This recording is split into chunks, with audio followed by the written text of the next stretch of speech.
Welcome to Taking Stock. It's been a while since I recorded from my drawing table. For today, I think it's going to be pertinent. I want to show you something. This is an image of something of which you have probably never been aware. It's called a palimpsest. For many, many years before the Chinese invention of paper became common in the Western Hemisphere, and pretty much every book, every law, every religious text was inscribed on vellum. Vellum is the cured, stretched, scraped and prepared skin of a calf. When other skins are used, goats for example, it's called parchment. Magna Carta was written on vellum. Vellum was incredibly expensive. I think I may have mentioned this comparison before, but in the 14th century in Antwerp, which was a huge centre of book preparation and binding, sufficient vellum to make one book cost the same amount as a house. That's how expensive it was. But it was worth it, because properly prepared, it's versatile, takes a variety of inks and paints without leaching, and above all, it's durable. You don't write your shopping list on it, though. I mean, it isn't indestructible, but Magna Carta was written on vellum, and 800 years later, 4 copies are still clear and readable, and probably protected will be for another 800 years and more. Every law of the land, until recently, every act of Parliament was written on vellum. There's another property of vellum which makes it valuable, though, and it's that property which gives rise to the palimpsest. You can scrape off your mistakes and start again, and no one would know that you'd made the mistake in the first place. You can even scrape the entire block of writing off a piece of vellum and recreate something totally different. And if you do it well enough, the existence of the previous document and the status of the current one, of the palimpsest, would remain undetected. This is how they did it. I'm using paper, and to be honest, such error correction isn't always totally successful with paper, but it's possible.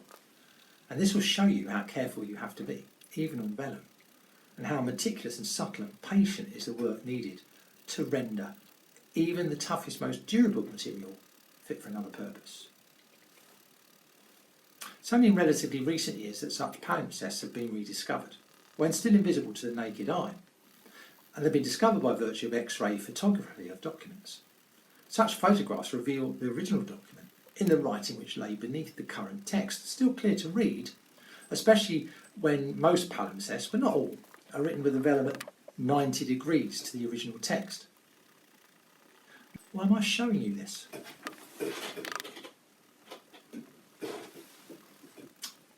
Well, a couple of weeks ago, Jarrell Robinson Brown became a figure of national controversy. He's a former Methodist minister, now in training for the priesthood with the Church of England. Yeah, I know, but let's not go down the rabbit hole of why an ordained minister in the Methodist Church suddenly becomes an ordinand. That's to say, one preparing for an ordination which we Methodists would argue he's already undergone. But he tweeted this: "The cult of Captain Tom is a cult of white British nationalism. I will offer prayers for the repose of his kind and generous soul, but I will not be joining the national clap." His comment resulted in an uproar on Twitter, which uproar probably encouraged him to recognise that perhaps 280 characters weren't quite enough to go into sufficient depth on such a wide-ranging and difficult subject as ingrained racist jingoism. And he swiftly deleted his comment and offered, quote, "an unreserved apology for the insensitive timing and content of my tweet regarding the clap for Captain Tom," close quote. He later deleted his Twitter account, but regardless of his apology and his bailout from Twitter, the Diocese of London ordered an investigation, saying his comments were unacceptable, insensitive and ill-judged.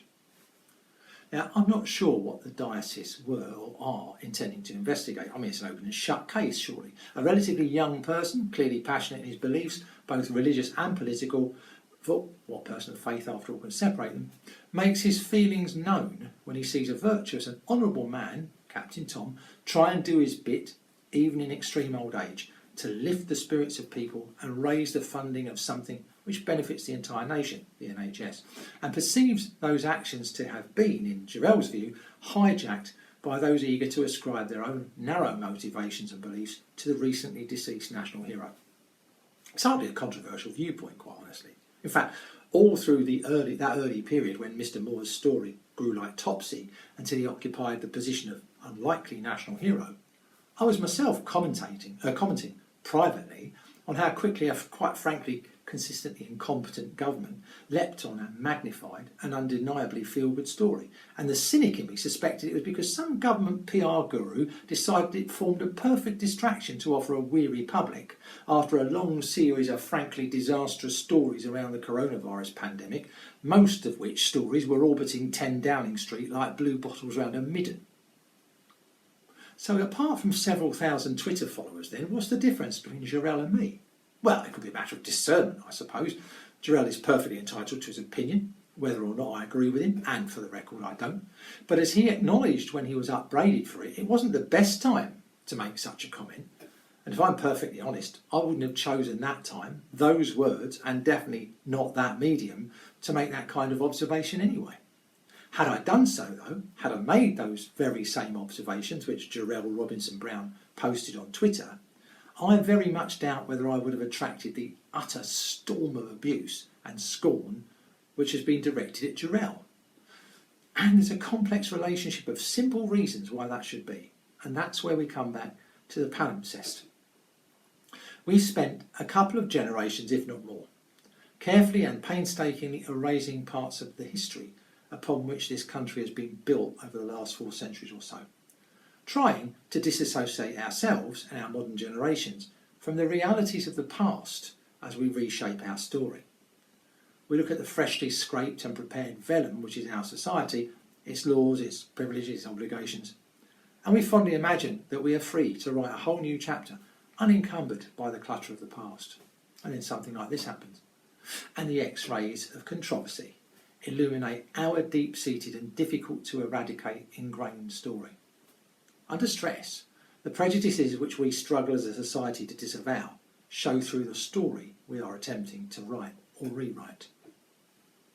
Until young, gay, black people like Jarrell Robinson Brown can stand and speak the truth as they see it about both their lived experience on a day-to-day basis and their understanding of the source of its undeserved challenges, without the fear of being placed at the centre of a Venn diagram of converging circles of prejudice, there are no clean pages on which to write. And until old, straight, white people like me have the courage first to read and then as a society to own the stories we seek to erase, then there can be no meticulously clean, prepared surface upon which to write the next, hopefully glorious, chapter, because the old writing will persist in showing through whatever else we seek to inscribe on an apparently empty page.